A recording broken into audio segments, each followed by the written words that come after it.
अहिल्यानगर जिल्ह्यातील वाळकी येथील रामवाडी गुंडेगाव येथे श्री साईबाबा मंदिराच्या जीर्णोद्धारानिमित्त आयोजित प्राणप्रतिष्ठा व कलशारोहण सोहळा अत्यंत भक्तिभाव, उत्साह आणि धार्मिक वातावरणात मोठ्या दिमाखात संपन्न झाला। या 2 दिवसीय धार्मिक सोहळ्यात संपूर्ण परिसर साई नामाच्या जयघोषाने दुमदुमून गेला होता। सकाळी कलश व साई मूर्तीची भव्य मिरवणूक काढण्यात आली। ढोल ताशांच्या गजरात आणि भाविकांच्या मोठ्या उपस्थितीत वातावरण भक्तिमय झाले। दिवसभर विविध धार्मिक विधी पार पडले, तर सायंकाळी कीर्तनाने भाविक मंत्रमुग्ध झाले। गुरुवारी सकाळी आळंदी येथील विश्वेश्वर चैतन्य स्वामीजी महाराज यांच्या शुभ हस्ते साईबाबा मूर्तीचे विधिवत प्राणप्रतिष्ठा करण्यात आली। यावेळी जलाभिषेक, पूजा अर्चा व वैदिक मंत्रोच्चारांनी संपूर्ण परिसर पावन झाला। शिर्डी येथील परमपूज्य शुभम जोशी गुरुजी व त्यांच्या सहकाऱ्यांनी प्रायश्चित्त संकल्प, गणपती पुण्य हवाचन, मातृका पूजन, नांदी श्राद्ध, मंडप स्थापन, अग्निस्थापना, हवन, मूर्ती न्यास, ध्यानाधिवास व शय्याधिवास असे विविध शास्त्रोक्त विधी पार पडले। कार्यक्रमाची सांगता साईबाबांच्या महाआरती व महाप्रसाद वितरणाने झाली।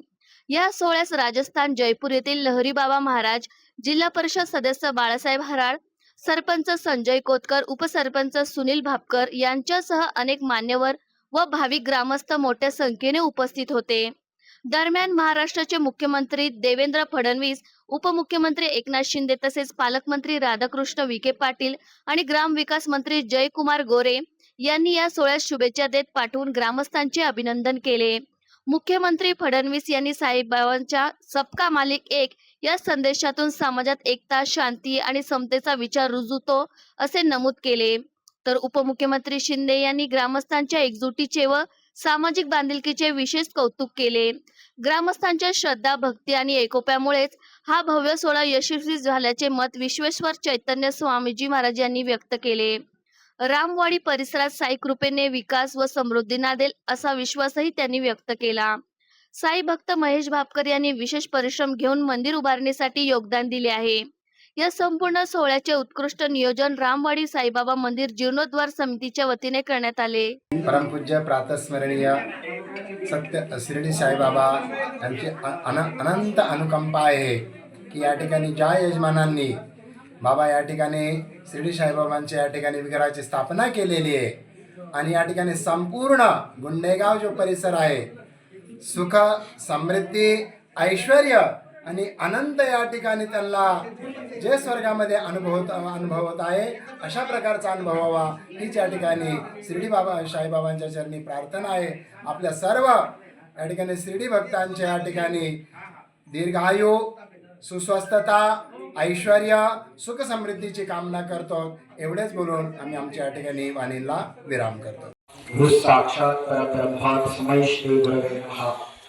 आज गुंडेगाव रामवाडी येथे साईबाबांची जी मूर्ती प्राण प्रतिष्ठा झाली आहे, त्यांनी सांगितल्याप्रमाणे 1 वर्ष आधी ते भूमिपूजन झालं होतं आणि बरोबर 1 वर्षानंतर सगळं मंदिराचं बांधकाम होऊन बाबा स्वतः इथं आलेले आहे आणि इथं आल्यानंतर मला अशी काही एक अनुभूती कळाली की बाबांचं जो लिंबाचं वृक्ष आहे जे शिर्डीमध्ये पण असतं, तर त्या शिर्डीतल्या वृक्षाचं पान आज सुद्धा त्या वृक्षामध्ये कडूपणा नाहीये।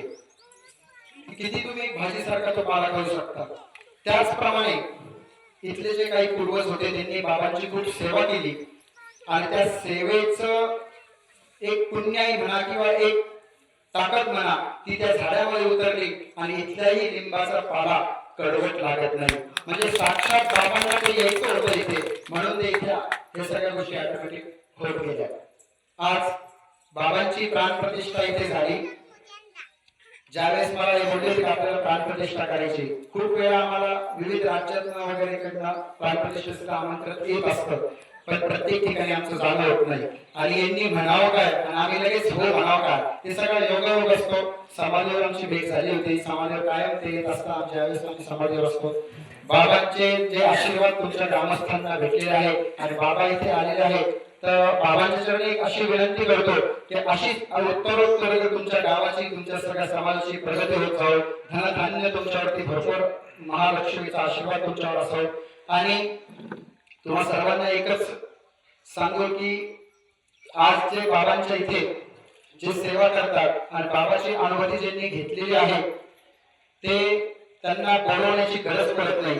आज मिरवणुकीमध्ये आम्ही इथे बघितलं एवढं तप्त उन्हामध्ये सुद्धा भाविक अति उत्साहामध्ये महिला आहे पुरुष आहेत सर्वांनी उत्साहामध्ये जो इथे भाग घेतला. हमारे गुरु कहते थे कि कलयुग में कीर्तन प्रधाना, ये कलयुग में कीर्तन को प्रधान माना जाता है। और आज जो ये सारी सर्व साध संगत बैठी थी और जितने भी भक्तगण बैठे थे, इन्होंने जो अपनी आत्मा से जो आज कीर्तन का रस गायन किया है, हमारी आत्मा, हालांकि हमारे को मराठी नहीं आई मगर इतनी आत्मा प्रसन्न हुई है। अभी तो हमारे भापकर साहब बोले कि मतलब महाराज जी हमारे यहाँ पर महाराष्ट्र के नंबर 1 जो है कि मतलब कीर्तनकार आ रहे हैं, मगर आज जो हमने